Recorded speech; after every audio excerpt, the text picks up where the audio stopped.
On Saturday, we walked through some of the evidence that the House managers put forward and didn't put forward during their 21-plus hours of presentation. That evidence that we recounted was drawn directly from the House managers' own record, the case they chose to submit to this chamber. To echo my colleague, Mr. Sekulow, briefly, the House managers' own evidence shows that President Trump did not condition anything on investigations during the July 25 call with President Zelensky and did not even mention the paused security assistance on the call. President Zelensky said that he felt no pressure on the call. President Zelensky and the top Ukrainian officials did not learn of the pause on the security assistance until more than a month after the July 25 call.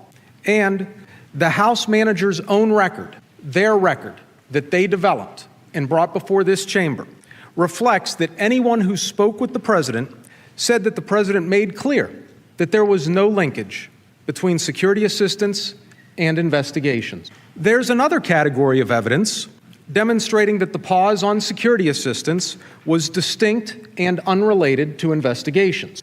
The president released the aid without the Ukrainians ever announcing any investigations or undertaking any investigations. Here is Ambassador Sondland. And the fact is, the aid was given to Ukraine without any announcement of new investigations. That's correct. And President Trump did, in fact, meet with President Zelensky in September at the United Nations, correct? He did. And there was no announcement of investigations before this meeting? Correct. And there was no announcement of investigations after this meeting? That's right.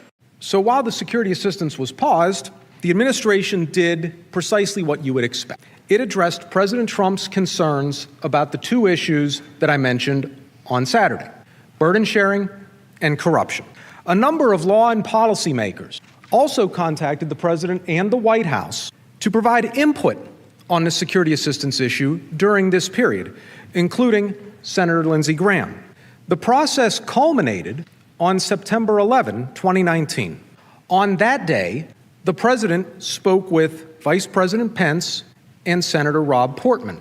The vice president, in NSC Senior Director Tim Morrison's words, was armed with his conversation with President Zelensky from their meeting just days earlier in Warsaw, Poland, and both the vice president and Senator Portman related their view of the importance of the assistance to Ukraine and convinced the president that the aid should be dispersed immediately.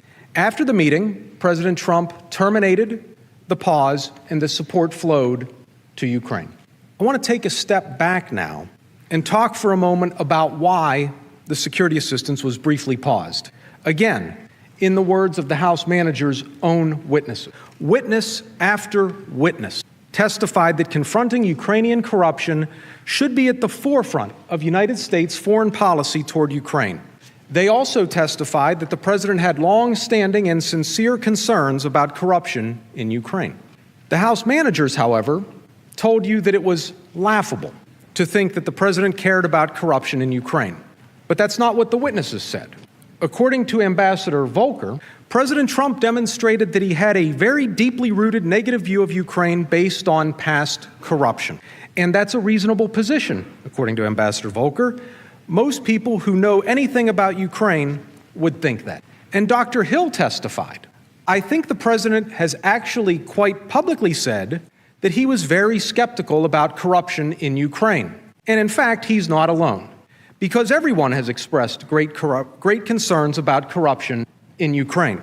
The House managers have said the president's concern with corruption is disingenuous. They said that President Trump didn't care about corruption in 2017 or 2018, and he certainly didn't care about it in 2019. That was their words. Not according to Ambassador Yovanovitch, however, who testified that President Trump shared his concern about corruption directly with President Poroshenko, President Zelensky's predecessor, in their first meeting in the Oval Office. When was that meeting? In June of 2017. The president also has well-known concerns about foreign aid generally, scrutinizing and in some cases curtailing foreign aid was a central plank of his campaign platform. President Trump is especially wary of sending American taxpayer dollars abroad when other countries refuse to pitch in. Mr. Morrison and Mr. Hale both testified at length about President Trump's long-standing concern with burden sharing in foreign aid programs. Here's what they said.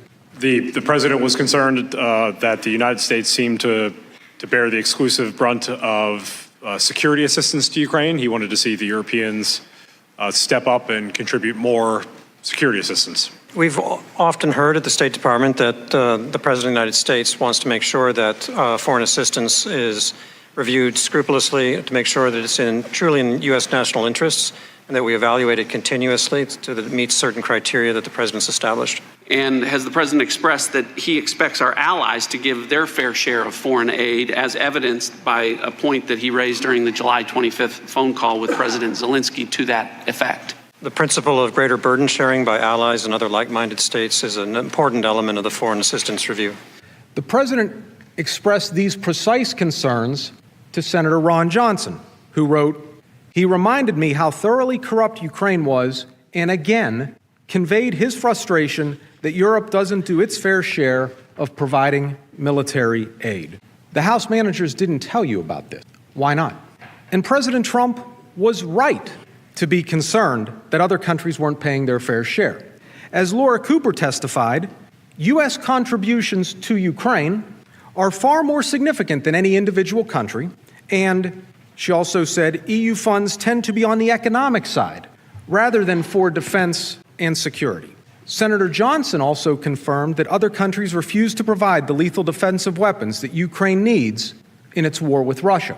Please keep in mind also that the pause of the Ukraine Security Assistance Program was far from unusual or out of character for President Trump. The American people know that the president is skeptical of foreign aid and that one of his top campaign promises and priorities in office has been to avoid wasteful spending of American taxpayer dollars abroad. Meanwhile, the same people who today claim that President Trump was not genuinely concerned about burden sharing were upset when, as a candidate, President Trump criticized free riding by NATO members. This past summer, the administration paused, reviewed, and in some cases canceled hundreds of millions of dollars in foreign aid to Afghanistan, El Salvador, Honduras, Guatemala, and Lebanon. And these are just some of the reviews of foreign aid undertaken at the very same time that the Ukraine aid was paused. So what happened during the brief period of time while the Ukraine security assistance was paused? People were gathering information and monitoring the facts on the ground in Ukraine. As the new parliament was sworn in and began introducing anti-corruption legislation. Notwithstanding what the House managers would have you believe, the reason for the pause was no secret within the White House and the agency. According to Mr. Morrison, in a July meeting attended by officials throughout the executive branch agencies, the reason provided for the pause by a representative of the Office of Management and Budget was that the president was concerned about corruption in Ukraine, and he wanted to make sure that Ukraine was doing enough to manage that corruption. In fact, as Mr. Morrison testified, by Labor Day, there had been definitive developments to demonstrate that President Zelensky was committed to the issues he campaigned on, anti-corruption reforms. Mr. Morrison also testified that the administration was working on answering the president's concerns regarding burden sharing. Here's Mr. Morrison. Was there any interagency activity, whether it be with the State Department or the Defense Department, and coordination by the National Security Council to look into that a little bit for the president? We were surveying the data to understand who was contributing what and sort of in what categories. And so the president's evinced concerns, the interagency tried to address them? Yes. How else do we know that the president was awaiting information on burden sharing and anti-corruption efforts in Ukraine before releasing the security assistance? Because that's what Vice President Pence told President Zelensky.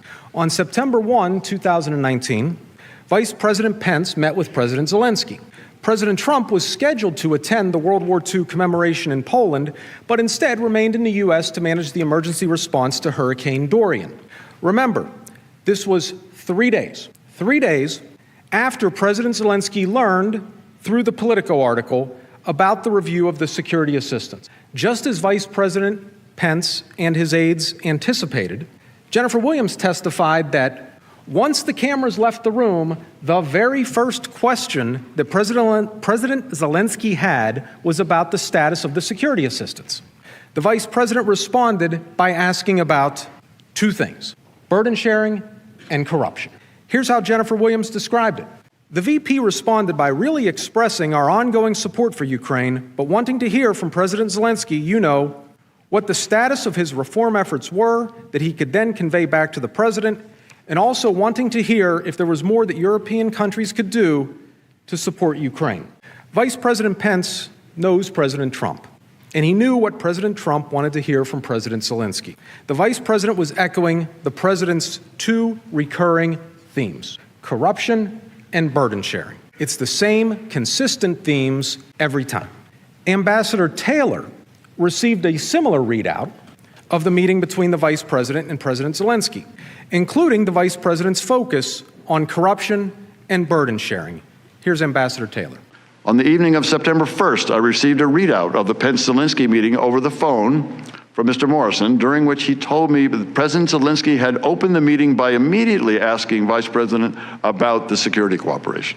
The Vice President did not respond substantively, but said that he would talk to President Trump that night. The Vice President did say that President Trump wanted the Europeans to do more to support Ukraine, and that he wanted the Ukrainians to do more to fight corruption. On September 11, based on the information collected and presented to President Trump, the president lifted the pause on the security assistance. As Mr. Morrison explained, our process gave the president the confidence he needed to approve the release of the security sector assistance. The House managers say that the talk about corruption and burden sharing is a ruse. No one knew why the security assistance was paused, and no one was addressing the president's concerns with Ukrainian corruption and burden sharing. The House managers' own evidence, their own record, tells a different story, however. They didn't tell you about this, not in 21 hours. Why not? The president's concerns were addressed in the ordinary course.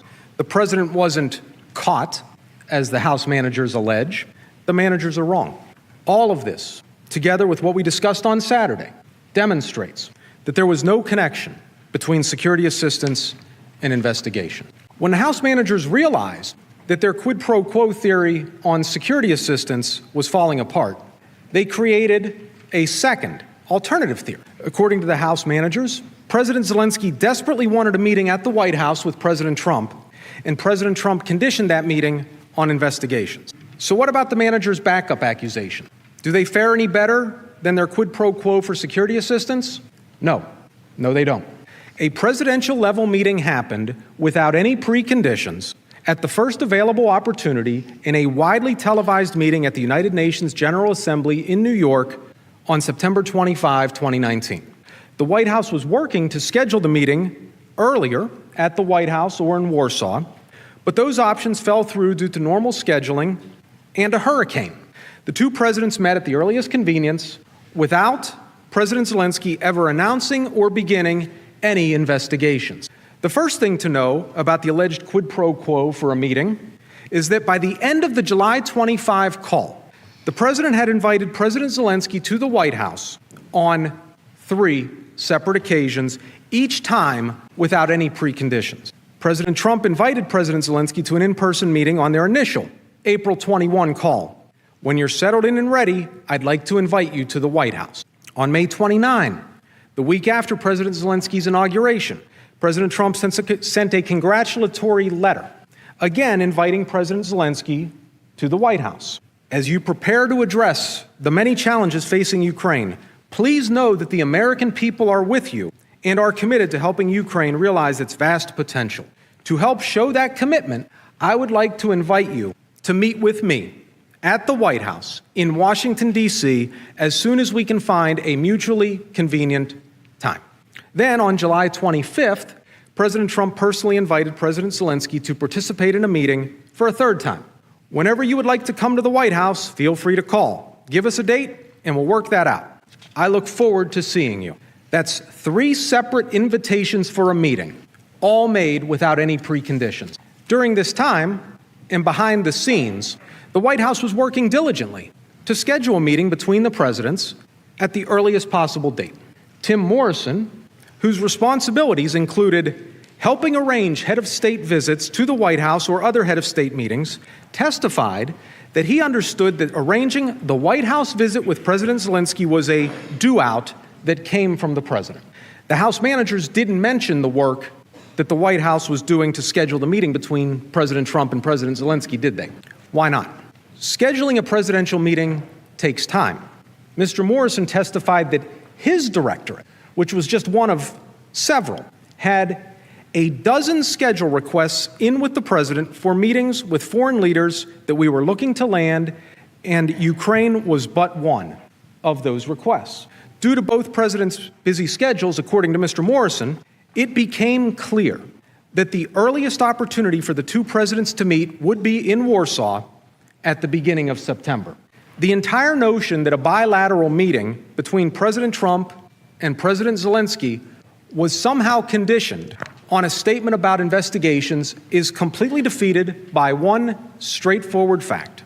A bilateral meeting between President Trump and President Zelensky was planned for September 1 in Warsaw.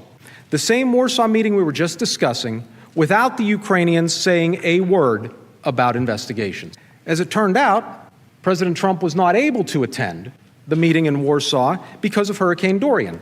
President Trump asked Vice President Pence to attend in his place. But even that scheduling glitch did not put off their meeting for long.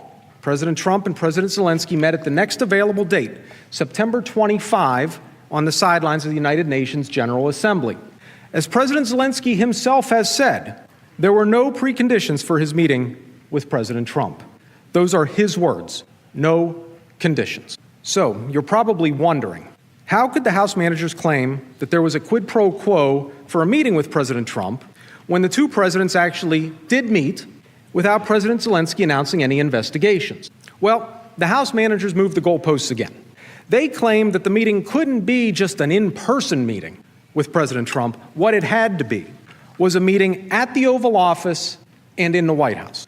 That's nonsense. Putting to one side the absurdity of the House managers trying to remove a duly elected president of the United States from office because he met a world leader in one location versus another, this theory has no basis in fact. As Dr. Hill testified, what mattered was that there was a bilateral presidential meeting, not the location of the meeting. She said, it wasn't always a White House meeting per se, but definitely a presidential level, meeting with Zelensky and the president. I mean, it could have taken place in Poland, in Warsaw. It could have been, a proper bilateral in some other context. But in other words, a White House level presidential meeting. The House managers didn't tell you about Dr. Hill's testimony. Why not? In fact, they said just last week that President Zelensky still hasn't gotten his White House meeting. Why didn't they tell you about Dr. Hill's testimony? So you would have the full context and information. They spoke for over 21 hours. They couldn't take a couple of minutes to give you that context? How else do we know that Dr. Hill was right? Because President Zelensky said so on the July 25 call. Remember, when President Trump invited President Zelensky to Washington on the July 25 call, President Zelensky said he would be happy to meet with you personally and offered to host President Trump in Ukraine, or, on the other hand, meet with President Trump on September 1 in Poland. That's exactly what the administration planned to do. If it weren't for Hurricane Dorian, President Trump would have met with President Zelensky in Poland on September 1, just as President Zelensky had requested, and without any preconditions. As it happened, President Zelensky met with the vice president instead, and just a few weeks later, met with President Trump in New York, all without anyone making any statement about any investigation. And once again, not a single witness in the House record that they compiled and developed under their procedures that we've discussed and will continue to discuss provided any firsthand evidence that the president ever linked a presidential meeting to any investigations. The House managers have seized upon Ambassador Sondland's claim that Mr. Giuliani's requests were a quid pro quo for arranging a White House visit for President Zelensky. But again, Ambassador Sondland was only guessing based on incomplete information. He testified that the president never told him that there was any sort of a condition for a meeting with President Zelensky. Why then did he think there was one? In his own words, Ambassador Sondland said that he could only repeat what he heard through Ambassador Volker from Giuliani. So he didn't even hear from Mr. Giuliani himself. But Ambassador Volker, who is the supposed link between Mr. Giuliani and Ambassador Sondland, thought no such thing. Ambassador Volker testified unequivocally that there was no linkage between the meeting with President Zelensky and Ukrainian investigations. I'm going to read the full questions and answers because this passage is key. This is from Ambassador Volker's deposition testimony. Question: did President Trump ever withhold a meeting with President Zelensky or delay a meeting with President Zelensky until the Ukrainians committed to investigate the allegations that you just described concerning the 2016 presidential election? Answer: the answer to the question is no, if you want a yes or no answer, but the reason the answer is no is we did have difficulty scheduling a meeting, but there was no linkage like that. Question: you said that you were not aware of any linkage between the delay in the Oval Office meeting between President Trump and President Zelensky and the Ukrainian commitment to investigate the two allegations as you described them, correct? Answer: correct. On no fewer than 15 separate occasions over the past week, the House managers played a video of Ambassador Sondland saying that the announcement of the investigations was a prerequisite for a meeting or call with the president. 15 times. They never once read to you the testimony that I just did. They never once read to you the testimony in which Ambassador Volker refuted what Ambassador Sondland claimed he heard from Ambassador Volker. So here's what we know. President Trump invited President Zelensky to meet 3 times without preconditions. The White House was working behind the scenes to schedule the meeting. The 2 presidents planned to meet in Warsaw, just as President Zelensky had asked, and ultimately met 3 weeks later without Ukraine announcing any investigation. No one testified in the House record that the president ever said there was a connection between a meeting and investigations. Those are the facts, plain and simple. So much for a quid pro quo for a meeting with the president. Before I move on, let me take a brief moment to address a side allegation that was raised in the original whistleblower complaint and that the House managers are still trying to push. The managers claim that President Trump ordered Vice President Pence not to attend President Zelensky's inauguration in favor of a lower-ranking delegation, in order, according to them, to signal a downgrading of the relationship between the United States and Ukraine. That's not true. Numerous factors had to align, as I'm sure everyone in this room can greatly appreciate, for the vice president to attend. First, dates of travel were limited. For national security reasons, the president and vice president generally avoid being out of the country at the same time for more than a few hours. The president had scheduled trips to Europe and Japan during the period when our embassy in Ukraine anticipated the Ukrainian inauguration would occur at the end of May or in early June. Jennifer Williams testified that the office of the vice president advised the Ukrainians that if the vice president were to participate in the inauguration, the ideal dates would be around May 29, May 30, May 31, or June 1, when the president would be in the United States. She said, if it wasn't one of those dates, it would be very difficult or impossible for the vice president to attend. Second, the House managers act as if no other priorities in the world could compete for the administration's time. The vice president's office was simultaneously planning a competing trip for May 30 in Ottawa, Canada, to participate in an event supporting passage of the United States-Mexico-Canada agreement. Ultimately, the vice president traveled to Ottawa on May 30 to meet with Prime Minister Justin Trudeau and to promote the passage of the USMCA. This decision, as you know, advanced a top administration priority and an issue President Trump vigorously supported. What you did not hear from the House managers was that the Ukrainian inauguration dates did not go as planned. On May 16, the Ukrainians surprised everyone and scheduled the inauguration for just 4 days later, on May 20, Monday, May 20. So think about that. May 16, May 20. Get everybody, security, advance, everyone to Ukraine. Jennifer Williams testified that it was very short notice, so it would have been difficult for the vice president to attend, particularly since they hadn't sent out the advance team. George Kent testified that the short notice left almost no time for either proper preparations or foreign delegations to visit, and that the State Department scrambled on Friday, the 17th, to try and figure out who was available. Mr. Kent suggested that Secretary of Energy Perry be the anchor for the delegation as someone who is a person of stature and whose job had relevance to our agenda. Secretary Perry led the delegation, which also included Ambassador Sondland, Ambassador Volker, and Senator Johnson. Ambassador Volker testified that it was the largest delegation from any country there, and it was a high-level one. The House managers didn't tell you this. Why not? The claim that the president instructed the vice president not to attend President Zelensky's inauguration is based on House manager assumptions with no evidence that the president did something wrong. And finally, as I'm coming to the end, if the evidence doesn't show a quid pro quo, what does it show? Unfortunately for the House managers, one of the few things that all of the witnesses agreed on was that President Trump has strengthened the relationship between the U.S. and Ukraine, and that he has been a more stalwart friend to Ukraine and a more fierce opponent of Russian aggression than President Obama.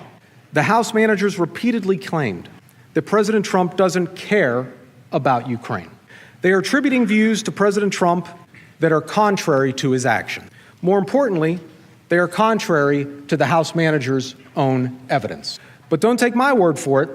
Ambassadors Yovanovitch, Taylor, and Volker all testified to the Trump administration's positive new policy toward Ukraine based especially on President Trump's decision to provide lethal aid to Ukraine. Ambassador Taylor testified that President Trump's policy toward Ukraine was a substantial improvement over President Obama's policy. Ambassador Volker agreed that America's policy towards Ukraine has been strengthened under President Trump, whom he credited with approving each of the decisions made along the way. Ambassador Yovanovitch testified that President Trump's decision to provide lethal weapons to Ukraine meant that our policy actually got stronger over the last 3 years. She called the policy shift that President Trump directed very significant. Let's hear from Ambassador Taylor, Ambassador Volker, and Ambassador Yovanovitch. The Trump administration has indeed provided substantial aid to Ukraine in the form of defensive lethal aid, correct? That is correct. And that is more so than the Obama administration, correct? The Trump Defensive lethal aid. Yes. President Trump approved each of the decisions made along the way, providing lethal defensive equipment. And the Trump administration strengthened our policy by approving the provision to Ukraine of anti-tank missiles known as javelins. They are obviously tank busters, and so if the war with Russia all of a sudden accelerated in some way and tanks come over the horizon, javelins are a very serious weapon to deal with that. Ukraine is better positioned to fight Russia today than it was before President Trump took office. As a result, the United States is safer. The House managers did not tell you about this testimony from Ambassadors Taylor, Volker, and Yovanovitch. Why not? These are the facts, as drawn from the House managers' own record on which they impeached the president. This is why the House managers' first article of impeachment must fail, for the 6 reasons I set forth when I began on Saturday. There was no linkage between investigations and security assistance or a meeting on the July 25 call. The Ukrainians said there was no quid pro quo, and they felt no pressure. The top Ukrainians did not even know that security assistance was paused until more than a month after the July 25 call. The House manager's record reflects that anyone who spoke with the president said that the president made clear that there was no linkage. The security assistance flowed, and the presidential meeting took place, all without any announcement of investigations, and President Trump has enhanced America's support for Ukraine in his 3 years in office. These facts all require that the first article of impeachment fail. You have already heard and will continue to hear from my colleagues on why the second article must fail. Once again, this is the case that the House managers chose to bring. This is the evidence they brought before the Senate. The very heavy burden of proof rests with them. They say their case is overwhelming and uncontested. It is not. They say they have proven each of the articles against President Trump. They have not. The facts and evidence of the case the House managers have brought exonerate the president.